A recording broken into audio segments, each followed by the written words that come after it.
co-founder of Stride Media Group here in sunny Florida, and I am here to show you from a PR perspective what the most interesting nuggets about your business are. So I'm going to show you how to determine what we call pitch points to understand what is newsworthy about what it is you do and how to get in with a certain media outlet in a way that they find usable and valuable. So I am going to walk you through an acronym that I created. It's kind of cheesy, but it works.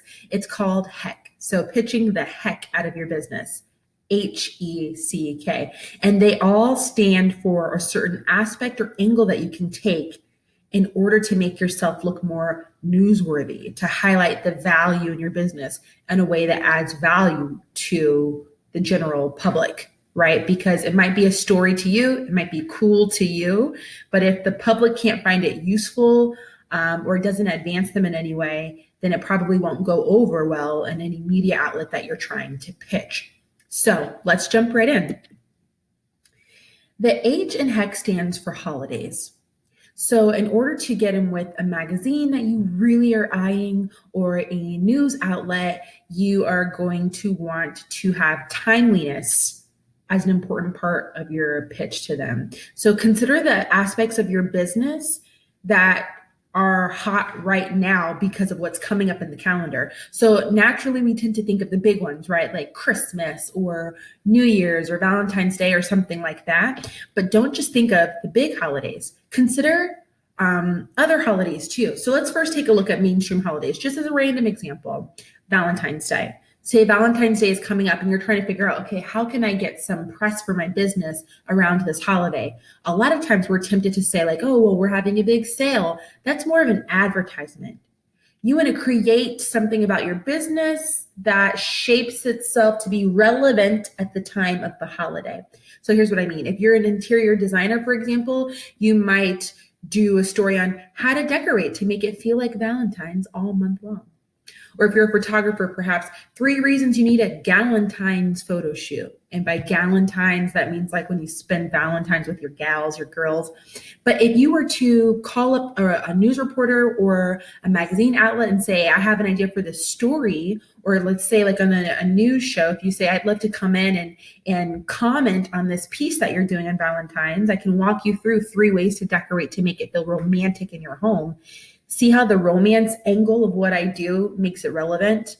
Honestly, those tips you could use anytime, but you have to find a way to tailor it to the holiday. Now, our temptation is to think of like a mainstream holiday, but don't forget about the quirky, fun, random holidays too. So for example, January 4th is National Spaghetti Day. That's really silly, right? But take advantage of that. Because different media outlets, they really gravitate towards silly stuff like that. And then you can position yourself to be the person to comment on it. So if you own an Italian restaurant and you call up a news station or you reach out to a blogger and you say like, hey, I'd love to show you how pasta is made. Come on in for a tour. That's a way in. So you have to be proactive. Look up the holidays of the month that's coming up. Which are the ones that are relevant, and don't just use them for fun social media posts like hashtag National Spaghetti Day. What can you do to put yourself out there for a media outlet, even if it's to be featured on a particular blog, right? Like if it's a foodie blog or something and you say, oh, pasta day is coming up. I'd love to give you 3 steps on how to make sure your pasta is not too hard or not too soft.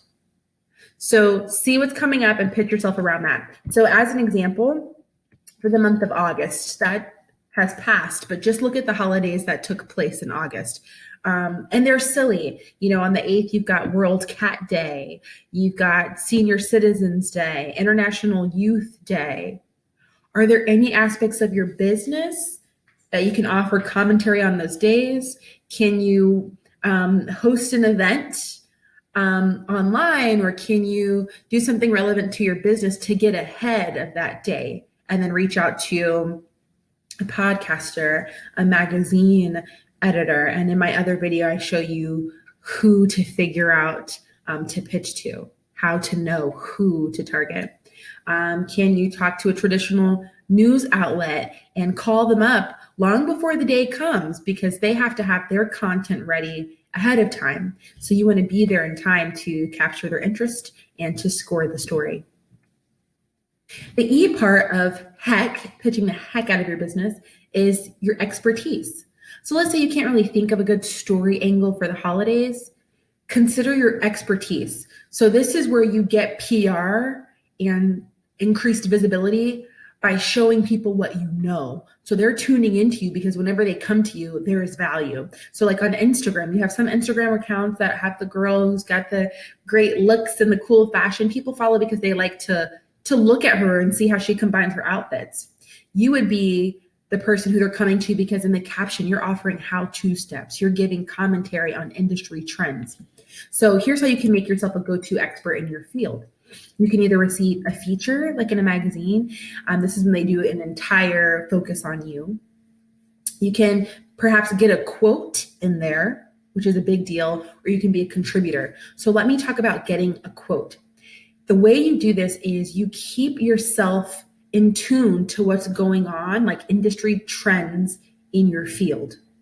So for example, if I am in retail and there is a big trend going on with people leaning toward eco-friendly clothing, and I'm seeing that in the news, I'm going to call up my local news station and say like, oh my gosh, this is everywhere. Everybody's talking about eco-friendly clothing.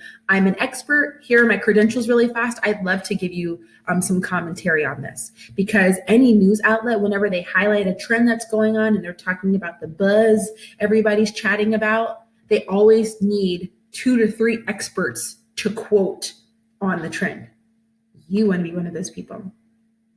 When it comes to being a contributor, this means when you read any kind of big publication and they have people who write the article and submit it. So if you're a contributor to a magazine, that means you wrote the entire piece and they let you submit it. But because you're an expert, they take it most times like as is. I mean, you have an editor, but they want your entire, opinion on something because they like how you write. If you do want to set yourself up to be a contributor for something like Forbes, always has contributors on its website, you need to start that process now.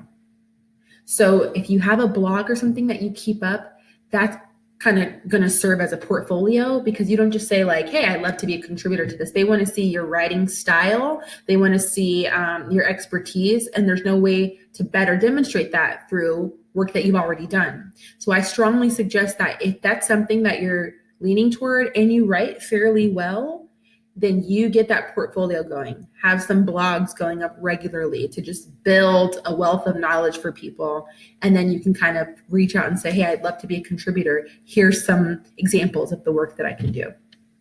So if you don't think you're an expert, I want you to consider this. Like if you're like, what topics really can I talk about? Well, ask yourself this question. What do people constantly get wrong about your job or about your industry? What are the misconceptions that you're always correcting about your industry? Those answers that you're giving, that right there is something you can speak to.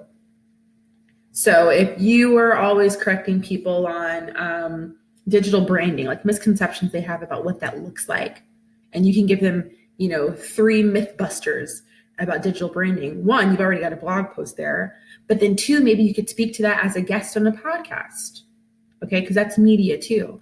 Maybe you can speak to that on traditional news or a really popular blogger's website. She might bring you in to be the person to comment on that.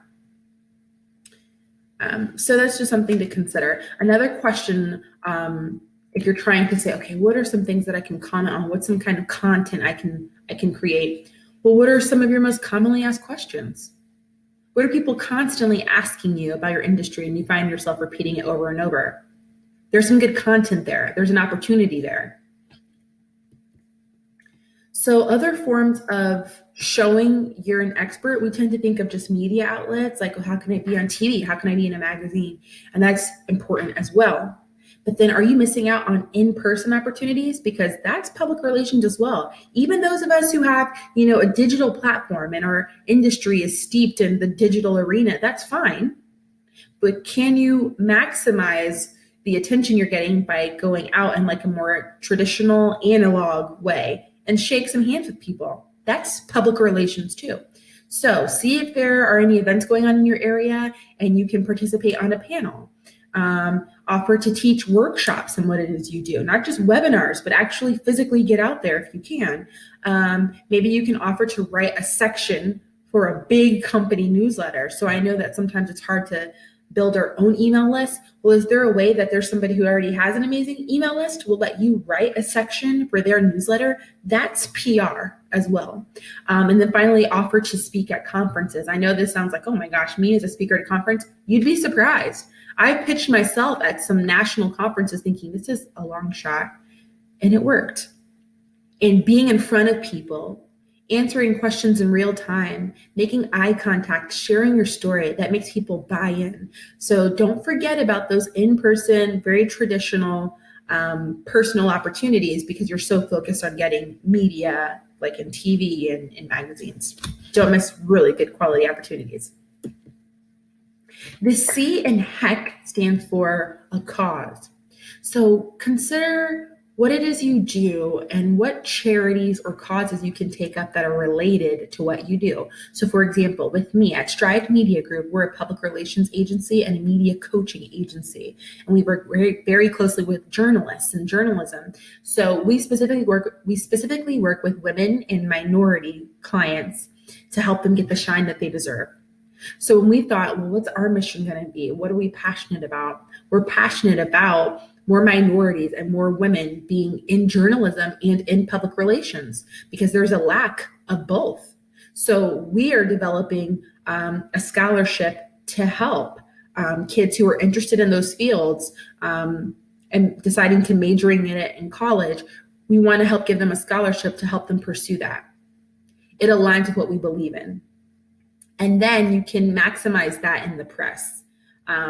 Now, you should not be doing that just to get press coverage because at that point it's kind of, it's disingenuous and inauthentic and people can smell that a mile away. But you do want to align yourself with some kind of cause. So if you're in the restaurant business or something, then it might be helpful to help with the charity whose mission is to end hunger. That makes sense. So I strongly suggest that you do that. Just to put some numbers behind what it is I'm saying, 66% of people say that they're willing to spend more on a product that is a charitable brand. And more than 80% of millennials expect you to be aligned with the brand. That's really saying something. If you don't know what your cause is, ask yourself questions like, what do my stakeholders care about? What change am I trying to make happen? So make sure it's a thoughtful decision so that it makes sense for your company. An example would be Tom's, Heinz Ketchup, they're aligned with hunger. Tom's Shoes, if you remember when they came out, they were big on providing footwear to children in underserved countries who don't even have shoes for their feet. And the fact that they were aligned with that mission helped their sales and their brand to really skyrocket. And here's the last part of HEC, the K, which stands for keep it local. So this is when you take a national story and you localize it. How is it affecting your city? So if anything happens nationally, the first thing that they do in the traditional newsroom is say, okay, how is this affecting the people in our neighborhood? We want a local angle on this. One good example would be when we had the government shutdown here in America, I think earlier this year. That is a national issue and it was affecting everyone. So when it was coming out, people here in Tampa, because I'm here in sunny Tampa, Florida, people here in Tampa and St. Pete were being affected by that. So the local news stations, the first thing they do is send a reporter out, hey, let's get a jump on these stories of how it's affecting people right here.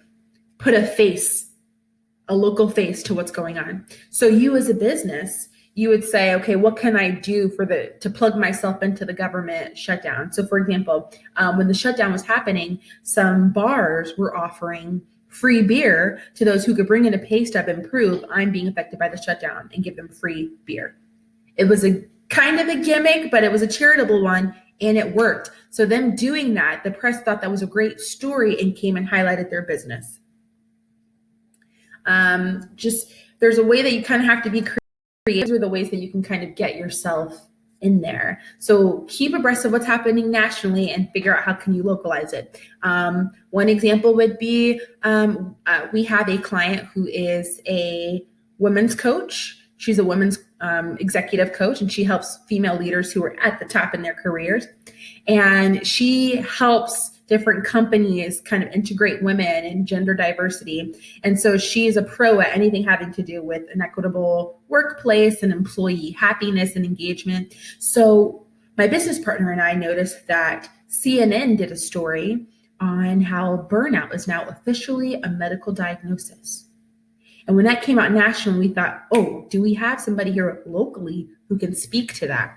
So we called up a couple stations, manufactured a couple of press releases, sent them out, and we got her on, I think it was 3 or 4 news stations as a local expert who can comment on burnout in the workplace. She was able to give tips on how to avoid burnout. She could give tips to employers on how to not burn out your employees unintentionally.